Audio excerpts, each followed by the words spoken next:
और वनिता।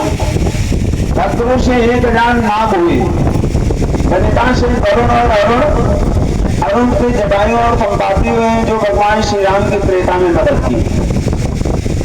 इधर कद्रु और वनिता दोनों सगी बहने, ये दक्ष प्रजापति की कन्याएं, दक्ष प्रजापति की 13 कन्याएं कश्यप ऋषि को विवाही, उन्हीं में दो हैं कद्रु और वनिता। कद्रु से 1000 नाग, उसी में कालिया नाग आ गए वही अमृतरा ऋषि। एक दिन वनिता और कद्रु दोनों बैठी थी, वनिता बड़ी कद्रु छोटी।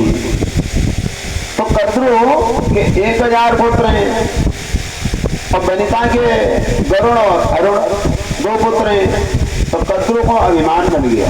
आज भी हम और आपके बीच में देखिए 4 लड़का बच्चा होते देखिए बड़ा अभिमान हो जाता है, भले वो पानी न दे मातारी बाप का, लेकिन अभिमान सबके हो जाता है। तो देखिए 1000 लड़का फिर अभिमान में कहने क्या है। तो कद्रु वनिता से कहने की बहन एक बात बताओ, सूर्य के रथ में जो घोड़े लगे हुए इनका रंग कैसा है? वनिता ने कहा सफेद, कद्रु ने कहा काले।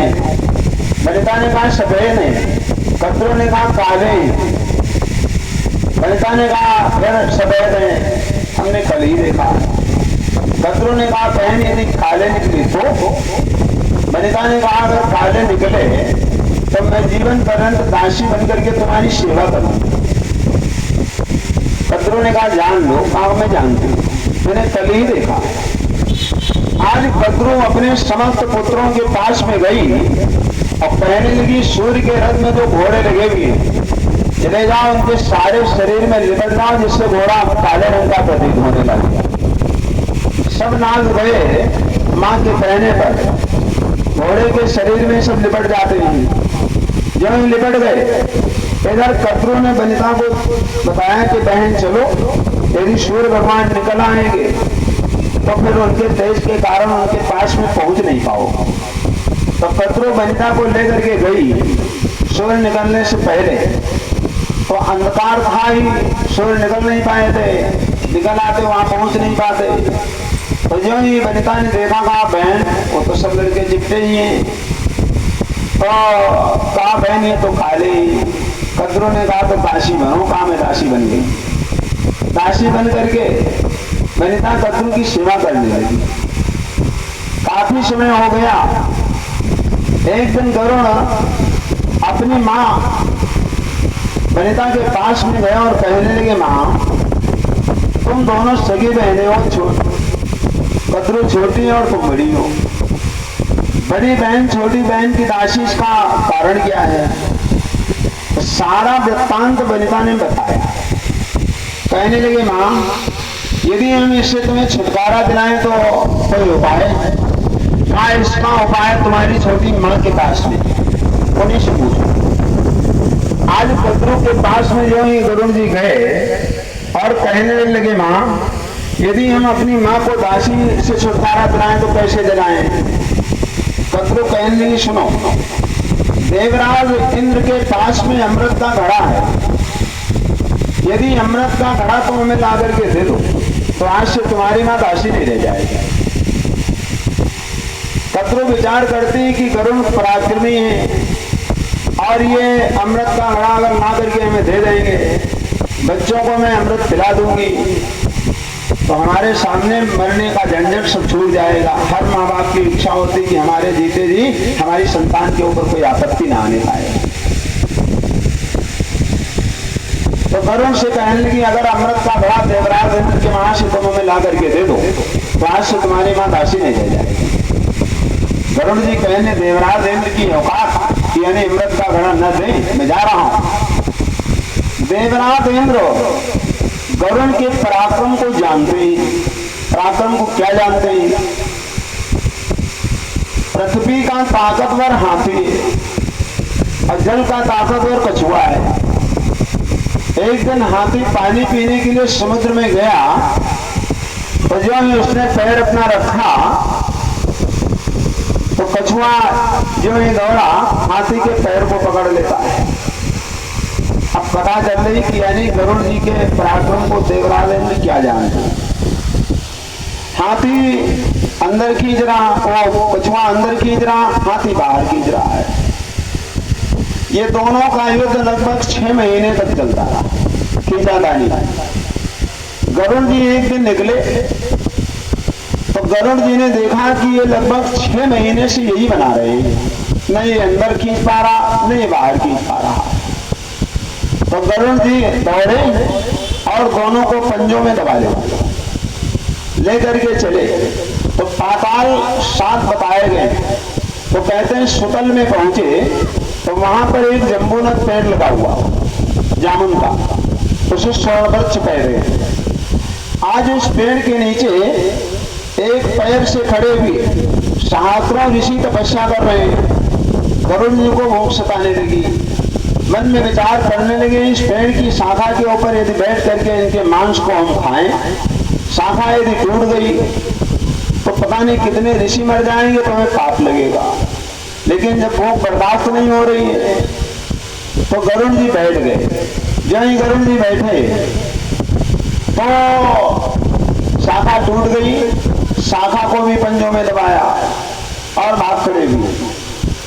इधर शाखा, हाथी और कछुआ, ये तीनों को दबाए हुए पंजों में अपने पिता कश्यप के पास में पहुंचे और कहने, बताओ इनके मांस को हम कहां खाएं?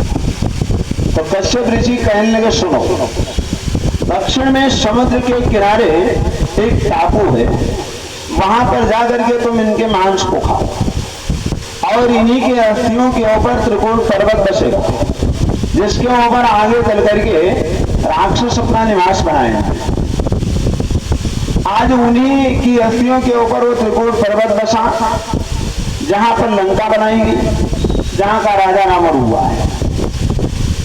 आज विश्व बिहारी ने जो ही देखा कि गरुड़ जी इतने पराक्रमी, तो गरुड़ तो विश्व बिहारी कश्यप ऋषि के पास में गए और कहने, सुनो, हम कुछ कहना चाहते हैं, आप बताओ। कहना ये चाहते हैं कि अपने पुत्र को हमें वाहन के रूप में दे दो। कश्यप ऋषि ने कहा, इससे बढ़कर के और हम ले भी क्या सकते हैं?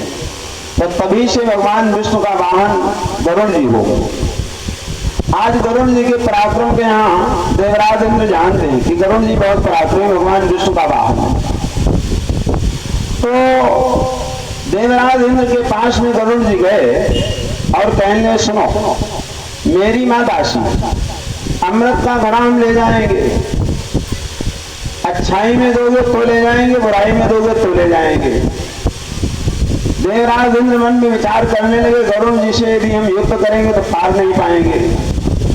तो कहा, अमृत का घड़ा तो हम तुम्हें दे देंगे, लेकिन एक बात बताओ, तुम्हारा काम हो जाए उसके बाद में यदि इसकी हम चोरी कर ले, उठा लाएं इसको, तब तो तुम्हें कोई कष्ट नहीं। का कोई कष्ट नहीं, तो खा ले जाओ। आज देवराज इंद्र ने अमृत का घड़ा दे दिया गरुड़ जी को। लेकर के गरुड़ जी आए, बद्रू से कहने लगे, मां लो, हमने तुम्हारा काम कर दिया। आज बद्रू इतना प्रसन्न हो गई, मन में विचार करने लगी, समस्त पुत्रों को मैं अमृत पिला दूंगी, सारे पुत्र हमारे अमर हो जाएंगे। कहने लगी, चलो स्नान करके आओ, सभी को अमृत पिलाएंगे, सभी लोग अमर हो जाओगे, मरने का झंझट छूट जाएगा। तो सब पुत्र लेके बद्रू जो गई। इधर देवराज इंद्र मन में विचार करने लगे कि यही वक्त है घड़े की चोरी करने का। अगर सब नाग अमर हो गए तो एक नाग जो कौन क्षेत्र में आ रहा थे तो लोगों में भय उत्पन्न रहा थे, पता नहीं कि पैर में काट ले। और समस्त नाग ही सब अमर हो गए, मर नहीं कि नहीं तो लोगों को रहना मुश्किल हो जाएगा। तो देवराज इंद्र उतना ही बड़ा घड़ा जिसका भरा हुआ लेकर के आए और वहीं पर रख दिया। अमृत वाला घड़ा देवराज इंद्र लेकर के भाग गए।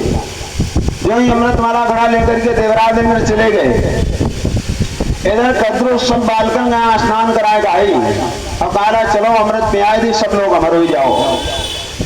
तो जा करके जो बालक का विष पियावत है तो वही भागत है पानी की तलाश में, समुद्र की तरफ भागते हुए जा रहे हैं। तो समस्त पुत्रों को उसने वही विष पिला करके समाप्त कर दिया। जब वही शिशिरा ऋषि कालियानाग के रूप में बचे तो माँ के पास में गए और कहने लगे, माँ तुम्ही जन्मदात्री और तुम्ही समस्त पुत्रों के प्राण ले लिए। भद्रों ने कहा नहीं, ये तो असंभव है। कहा नहीं माँ, ये संभव है। कहा नहीं, वो सब खुशी में कूद रहे हैं, कहीं कूद ना रहे हैं। देखो पानी की तलाश में गए, वो सब रास्ते में ही मर